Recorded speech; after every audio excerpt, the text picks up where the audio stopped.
Bonjour à tous, bienvenue sur ma chaîne Incroyable.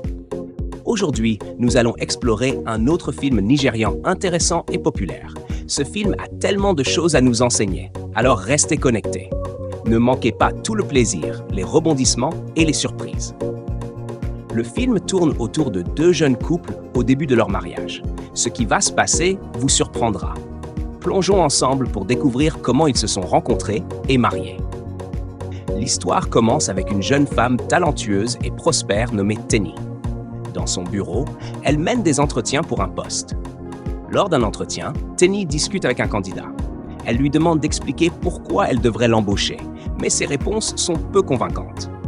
Déçue, elle l'interrompt, appelle sa secrétaire, Louisa, et lui demande de faire entrer le prochain candidat. Alors que le candidat recalé sort, l'air déçu, Tenny exprime sa frustration, qualifiant les candidats d'idiots. À ce moment-là, un jeune homme confiant et séduisant nommé Yomi entre dans la pièce. Il se présente avec assurance et assure à Tenny qu'il est différent du candidat précédent. Intrigué, Tenny lui demande de prouver sa valeur. Yomi lui tend une enveloppe contenant un dossier, un projet que son entreprise poursuit depuis un certain temps. Il fournit même les coordonnées du responsable de l'entreprise cible, promettant de sécuriser le projet. Impressionné par sa confiance et sa préparation, Tenny décide de l'embaucher sur le champ. Curieusement, Yomi reste impassible, montrant peu d'enthousiasme. Plus tard dans la journée, Yomi rentre chez lui et partage la bonne nouvelle avec son ami Dave. Il parle de la beauté de sa patronne et mentionne qu'elle est célibataire. Dave le taquine, lui conseillant d'être prudent et d'éviter les ennuis au travail. Yomi, cependant, balaye l'avertissement, le remercie et se retire dans sa chambre. Pendant ce temps, chez Tenny, elle discute avec son amie Jenny de son nouvel employé. Jenny est surprise et conseille à Tenny de rester professionnelle et de respecter les limites dans une relation de travail.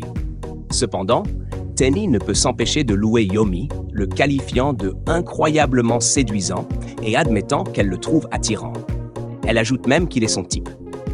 À ce moment-là, Jenny la coupe, refusant d'écouter davantage les éloges de Tenny. Le lendemain, au bureau, Tenny tient une réunion stratégique avec son équipe.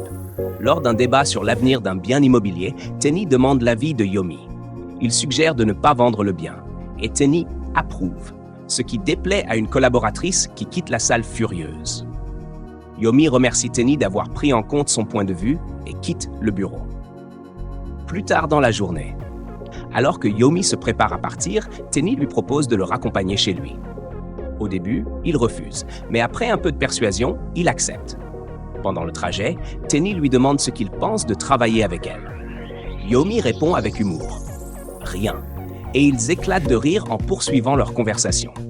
Chez lui, Yomi confie à Dave son admiration grandissante pour Tenny, la décrivant comme belle et sublime.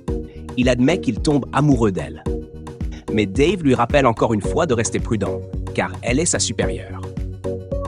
L'histoire prend une autre tournure lorsque Tenny rappelle à Yomi, au travail, l'importance de maintenir un comportement professionnel et de respecter son autorité en tant que patronne. Yomi rétorque qu'elle cache trop ses émotions. Curieuse, Tenny lui demande s'il a une petite amie, et il répond que non. Yomi lui pose alors la même question, et elle avoue être également célibataire. Cela mène à une journée tendue et silencieuse au bureau. De retour chez elle, Tenny se confie à Jenny à propos de ses sentiments pour Yomi. Cependant, Jenny l'avertit une fois de plus des complications liées à une relation avec un collègue subalterne. Malgré les mises en garde, Tenny insiste pour tenter sa chance. Le lendemain au bureau, la tension entre Yomi et Tenny s'intensifiait, car ils n'arrêtaient pas de se lancer des regards.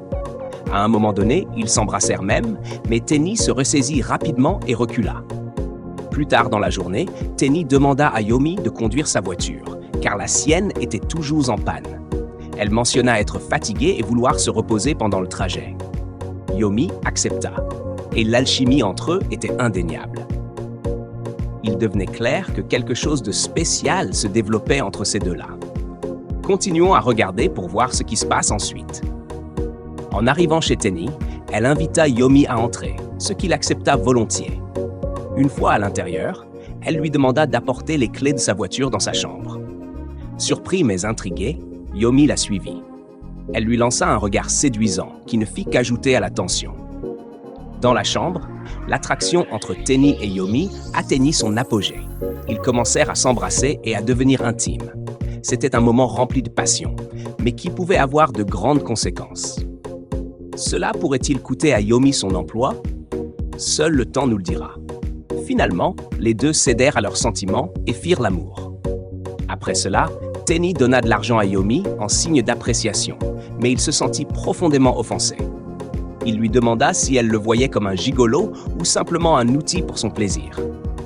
Pour Yomi, ce moment représentait de l'amour et l'argent était une insulte à son respect de soi. Furieux et blessé, il quitta la maison, laissant Tenny confuse et le cœur brisé. De retour chez lui, Yomi raconta l'incident à son ami Dave, exprimant à quel point il était blessé par les actions de Tenny. Amusé, Dave lui rappela qu'il l'avait prévenu de ne pas trop s'attacher. Pendant ce temps, Tenny se confia à son amie Jenny, qui expliqua que les hommes ayant du respect pour eux-mêmes réagissent souvent de cette manière. Jenny lui conseilla de rester loin de Yomi, mais Tenny avoua qu'elle l'aimait et qu'elle était déterminée à arranger les choses. Le lendemain au bureau, la tension entre eux était palpable. Yomi arriva pour soumettre son rapport, visiblement mécontent. Tenny lui demanda s'il avait vu son message, mais il répondit sèchement qu'il n'était pas intéressé à déjeuner avec elle. Après beaucoup d'insistance, Yomi accepta de l'accompagner à condition qu'il paie le déjeuner, ce que Tenny accepta. Leur relation secrète continua et leur lien se renforça. Ils passèrent des moments intimes ensemble, partageant des histoires personnelles sur leur vie et leur famille. Tenny mentionna même que son père apprécierait Yomi. Cela pourrait-il conduire à une rencontre avec sa famille? Continuons à suivre cette romance qui se développe. Le prochain rebondissement survint lorsque Tenny montra une bague à Jenny, annonçant ses fiançailles. Jenny, pensant au départ que c'était une blague, éclata de rire. Cependant, lorsqu'elle réalisa que Tenny était sérieuse, elle exprima son inquiétude. Elle lui rappela qu'elle ne fréquentait Yomi que depuis 2 mois et qu'elle ne savait pas grand-chose de lui. Malgré cet avertissement, Tenny avait pris sa décision et Jenny finit par la féliciter. Les messages de félicitations affluèrent de la part d'amis et de la famille, alors que les préparatifs du mariage commençaient. La question restait. Un mariage entre une patronne et son employé pouvait-il fonctionner? Bien que leur amour semblât sincère, serait-ce suffisant pour surmonter les défis du mariage? Quelques semaines plus tard, Tenny et Yomi célébrèrent un magnifique mariage, exactement comme ils l'avaient rêvé. Ils rentrèrent chez eux, excités et comblés, prêts à profiter de leur lune de miel.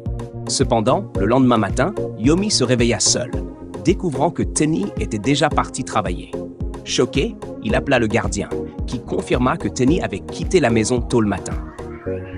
Déçu et blessé, Yomi ne comprenait pas pourquoi sa femme priorisait son travail pendant leur lune de miel. Yomi se rendit plus tard au bureau de Tenny et l'interrogea sur sa décision de travailler au lieu de passer du temps avec lui. Tenny expliqua qu'elle avait des responsabilités urgentes, mais ces explications n'apaisèrent pas Yomi. Les fissures dans leur mariage commencèrent à apparaître. De retour à la maison, Tenny trouva Yomi faisant les 100 pas dans le salon. Frustré, il l'accusa de l'avoir embarrassée devant ses collègues et d'ignorer ce que les gens disaient de leur relation. Tenny, cependant, sembla indifférente à ses préoccupations. Cela ne fit qu'alimenter la colère de Yomi, entraînant une violente dispute. Tenny qualifia Yomi de mesquin, pour ne pas comprendre que sa carrière était importante bien avant leur rencontre. Yomi, de son côté, avoua qu'il espérait une femme, pas une patronne. Leur différence devenait de plus en plus évidente, laissant les spectateurs se demander si leur mariage pourrait survivre à ces défis. Plus tard dans la soirée, Tenny servit le dîner à Yomi, mais celui-ci se mit en colère, se plaignant de son choix de préparer des nouilles au lieu d'un repas traditionnel africain. Il insista pour qu'elle lui prépare du swallow, un plat africain de base. Bien que la réaction de Yomi semblait exagérée, Tenny préféra éviter d'envenimer la situation et quitta la salle à manger. Cependant, Yomi la suivit dans la chambre, où un autre problème surgit. Il avait laissé le lit défait, ce qui l'irrita. Les disputes entre les jeunes mariés devinrent plus fréquentes, car ils avaient du mal à tolérer les habitudes et attitudes de l'autre. Des désaccords quotidiens sur des sujets mineurs commencèrent à mettre leur patience et leur compatibilité à l'épreuve. Malgré la tension, Yomi tenta de garder son calme. Lors d'un jogging, il fit la rencontre d'une femme qui engagea la conversation avec lui. Et ils coururent ensemble. Pendant ce temps, un ancien ami de Tenny la courtisait dans son bureau. Bien que Tenny lui ait rappelé qu'elle était mariée, il insista, lui demandant si son mari la traitait bien et allant même jusqu'à lui caresser la main. Le drame s'épaissit. Continuons à regarder. La nouvelle partenaire de jogging de Yomi, Nancy, devint une distraction agréable et les deux se rapprochèrent au fil de leur course. Pendant ce temps, Tenny continuait de recevoir des cadeaux de l'admirateur persistant dans son bureau.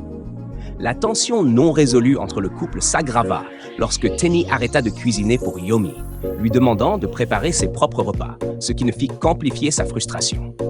Tenny se confia à son amie Jenny, lui disant à quel point elle était épuisée par ce mariage et envisageait même le divorce. De son côté, Yomi partagea ses frustrations avec Dave, qui lui conseilla de faire des efforts pour arranger les choses au lieu de laisser son mariage s'effondrer. Malgré les avertissements de Dave, Yomi reçut un appel de Nancy qui prenait de ses nouvelles. Plus tard ce soir-là, Tenny et Yomi rentrèrent chez eux et réalisèrent qu'ils s'étaient comportés de manière immature. Ils s'excusèrent mutuellement et promirent de faire des efforts pour s'améliorer. Un baiser scella leur réconciliation. Mais la paix fut de courte durée. Le lendemain matin, Tenny s'énerva en découvrant que Yomi avait laissé le couvercle des toilettes ouvert. Elle le réveilla avec colère et ils commencèrent à échanger des mots blessants. Il était surprenant de les voir se disputer si tôt après leur réconciliation. Frustré, Yomi dit à Dave qu'il voulait quitter le mariage, tandis que Tenny exprima le même sentiment à Jenny. Tous deux semblaient déterminés à mettre fin à leur union de 2 mois. Dans un rebondissement, Jenny et Dave décidèrent d'intervenir. Ils arrangèrent une rencontre avec une conseillère conjugale pour aider le couple à résoudre leurs problèmes. Lors de la séance, Tenny et Yomi exposèrent leurs griefs, aucun des deux n'étant prêt à faire de compromis. La conseillère, surprise par leur manque de compréhension, leur demanda s'ils avaient suivi une thérapie prénuptiale. Tous deux admirent que non, ce qui expliquait leur incapacité à gérer les conflits de manière mature. La conseillère leur recommanda d'assister à 7 jours de séance, les avertissant que s'ils ne parvenaient pas à résoudre leurs problèmes, elle les laisserait se séparer. Pendant les séances, les disputes continuèrent d'éclater. À un moment donné, Yomi accusa Tenny de l'avoir attiré dans son lit lors de leur première rencontre. Cette remarque vexa Tenny, qui leva la main pour le gifler. Mais Yomi attrapa sa main et l'embrassa passionnément. La conseillère, amusée, nota que malgré leur dispute, le couple s'aimait clairement, mais manquait des compétences nécessaires pour naviguer dans le mariage. Elle insista sur l'importance du respect mutuel, de la compréhension et de l'intentionnalité pour faire fonctionner une relation. Peu à peu, les séances commencèrent à porter leurs fruits. Tenny et Yomi commencèrent à résoudre leurs problèmes et à partager les responsabilités, comme cuisiner et nettoyer. Ils mirent également des limites avec leurs amis respectifs, affirmant leur engagement l'un envers l'autre. Dans un geste réconfortant, Tenny prépara du swallow et une soupe aux légumes pour Yomi, le surprenant agréablement. Elle prit également en charge les tâches ménagères, avec l'aide de Yomi. Le couple apprenait enfin à travailler en équipe. Cependant, une nouvelle dispute éclata lorsque Yomi vit l'admirateur de Tenny dans son bureau, lui touchant la main. Yomi avertit fermement l'homme de rester loin de sa femme, le laissant intimider. De retour à la maison, Tenny rassura Yomi qu'il n'y avait rien d'inapproprié. Elle le confronta également au sujet de Nancy, mais Yomi expliqua qu'elle n'était qu'une amie et qu'il ne s'était rien passé entre eux.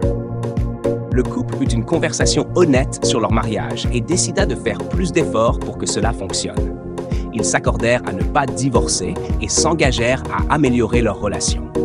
À la fin, Tenny et Yomi réunirent leurs amis et la conseillère pour les remercier d'avoir aidé à sauver leur mariage. Le couple partagea leur joie et annonça que Tenny attendait leur premier enfant. Yomi, ravi, embrassa sa femme pour célébrer ce nouveau départ.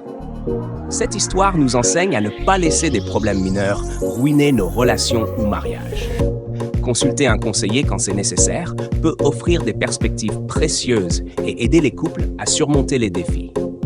Les relations exigent patience, engagement et une volonté de grandir ensemble.